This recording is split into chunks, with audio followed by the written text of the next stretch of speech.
her to call me a bitch and I didn't say or do anything? And you standing there like a little bitch. I've never had anyone stand up for me like she did. I really hate this guy. I really hate him. Terrible human being. Terrible, terrible human being. Hello everybody, welcome to my channel, Delululand. My name is Uhari and today I am going to be talking about Big Ed successfully manipulating Liz in front of the entire world. Let's get into it, shall we? Let me set the scene.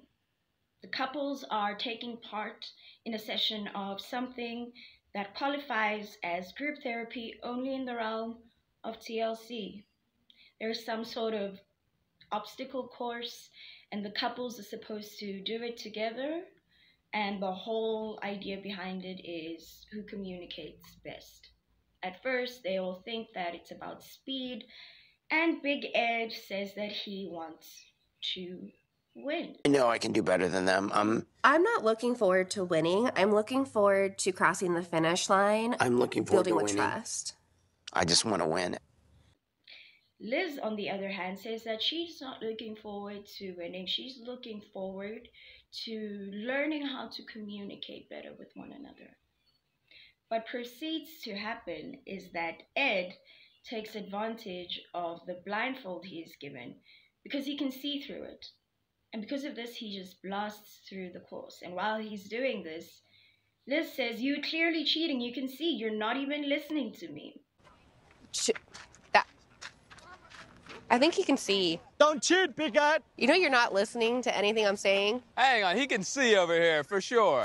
The whole point of this asinine activity is for the couples to communicate with one another, to lead each other through obstacles, to rely on other senses, the senses of their partner, to push through this very difficult, not at all reminiscent of primary school games, obstacle course. Now, the rest of the the rest of the participants, rightfully so, call Ed out for cheating. And Kelly, one of the other participants, says that Ed is cheating. And Ed says, "Don't call me a cheater, bitch." Jason, he didn't run across the line. Isn't that a disqualification? That's bullshit. Ed, let it go. I'm not going to let it go. Let it go. You called me a cheater, bitch. Later, while they're having their group therapy, Ed actually admits to cheating, and everybody ends up laughing and clapping for him because at least he admitted cheating. I had a focus, I had a goal, and I was going to do whatever I could to win, and that's why I cheated. It shows progress that you did admit to cheating. Like, I'm proud of you. But at the end of the day, you cheated, and it just shows that you're not listening and you're not trusting. Y'all, the bar is non-existent. If we're clapping for people just because they admit to cheating, okay, let's reward Big Ed for the bare minimum, as if that's not something he's been experiencing his entire life, something that brought him to this very position. Anyway, everything is okay. People seem to forgive Ed, and then we pass on to a scene where they all get into a jacuzzi. Big Ed exposes himself to Angela. Angela proceeds to expose herself back to him, and it's all a big joke. This ain't a hot tub. This is my bathtub. Oh my God! Oh my fucking God! How you doing? Okay. And here's the thing. This isn't a joke. It's not funny. If it was anybody other than Angela, this is literally called sexual harassment. He sexually harassed her. This is not okay. And TLC was like, "Oh, this is okay. It's funny. Let's put it on TV for everyone to see." Later on, other people get there. Big Ed puts on his pants, thankfully, and they start to have a conversation. The conversation is flowing nicely, and then Ed interjects himself. Kelly then makes a remark that Ed takes over every conversation, and he was like, "Are you aware you do this?" Do you not get enough attention? And Ed's like, I don't do it and I get enough attention, bitch. This is about us deciding. And you know that you like to take over all the conversations. You like to. No, Do you not get a lot of attention? Because I get a lot of attention.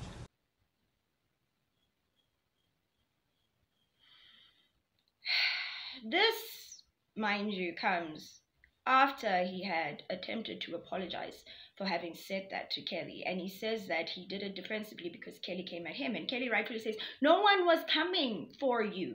You both jumped on me, and I'm going to jump on you. nobody jumped on you. Nobody. You jumped on me. We were in our corner and You jumped on me, bitch. What happened is he cheated. Thought he would get away with it and get praise. Didn't get praise and got humiliated. He sees his own humiliation through his own actions as an attack. Anybody reacting to Ed's actions without adulation is attacking him. Okay. What now happens is Angela defends Ed. You admitted you cheated. They knew you cheated. So why are we still That's this what I wanted to goddamn say, son- but then He already admitted to cheating. Why are we even talking about this? And proceeds to act very rowdy. Kelly and the lady he's with then proceed to remove themselves from the situation like the mature adults that they were acting like in that particular moment. And Angela is left screaming at Liz. sorry, I love you, Andrew, but you speak over everybody. Oh, bitch, don't go there, motherfucker. I call you a bitch because I will straighten your shit now. Motherfucker, you got the right. Liz, throughout this whole experience, had to sit embarrassingly by as Ed admitted to cheating.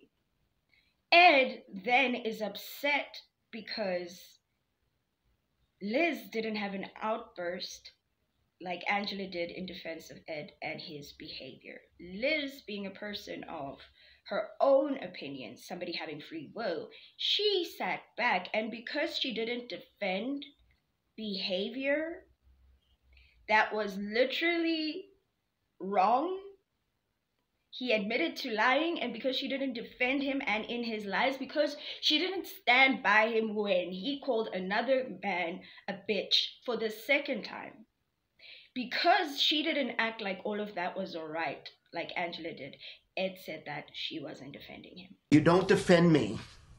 You don't. And I came clean today, and I apologized. I literally had to sit there in the Okay. jacuzzi quiet the whole time. No, you didn't, Liz. You got what you deserved. That she doesn't have his back. Okay. Angela then attacks Liz for no reason whatsoever. Bitch, you run your fucking mouth and I'm not Ed. I'm not Ed. running my mouth. I'm not Ed. I When did I fucking over fucking talk to you? Angie, She does exactly what Ed did, which is call Liz a bitch for no reason, just like Ed called Kelly a bitch for no reason. And then she proceeds to have this outburst that she takes out on Liz.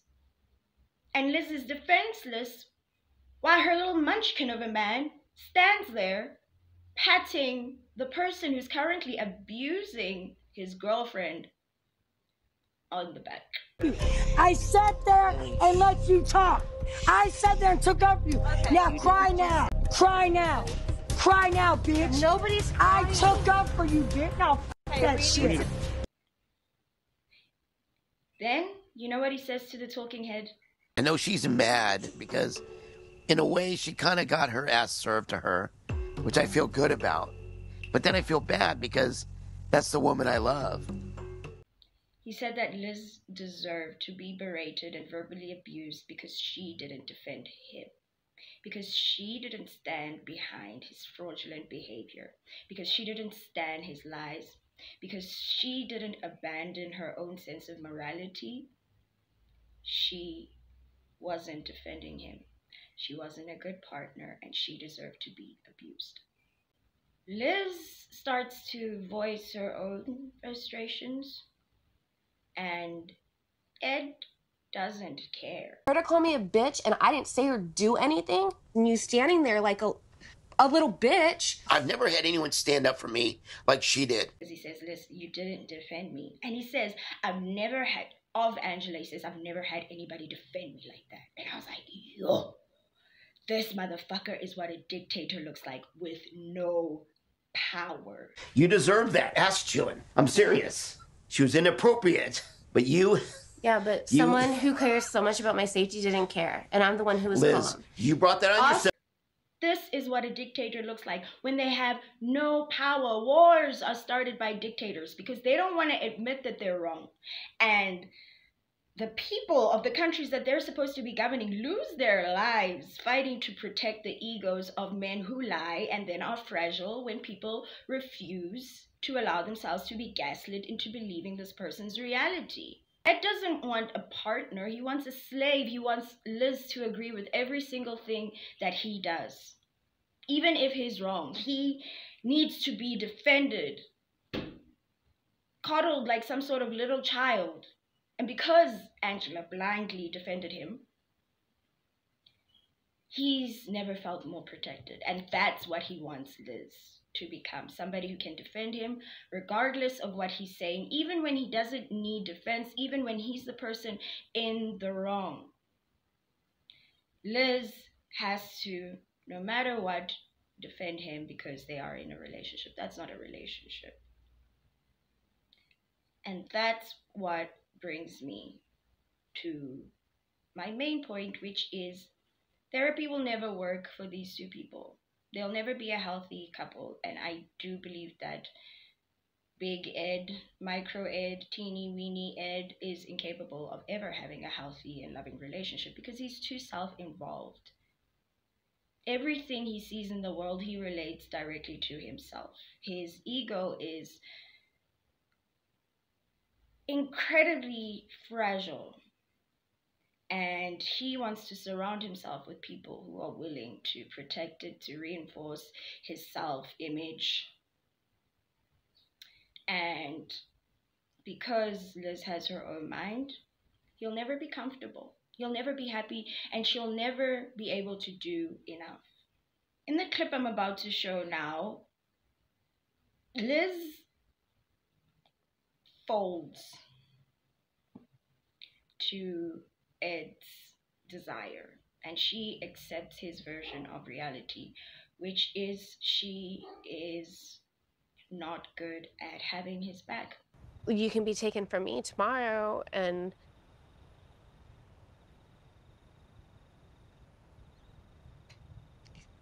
you know, I never made you feel like I had your back. And I'm realizing that.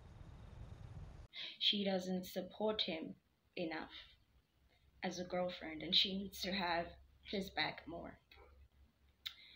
She says in turn that she needs Ed to stop basically making a joke out of everything, and that there are scenarios in which he needs to be serious, and he promises to stop doing this.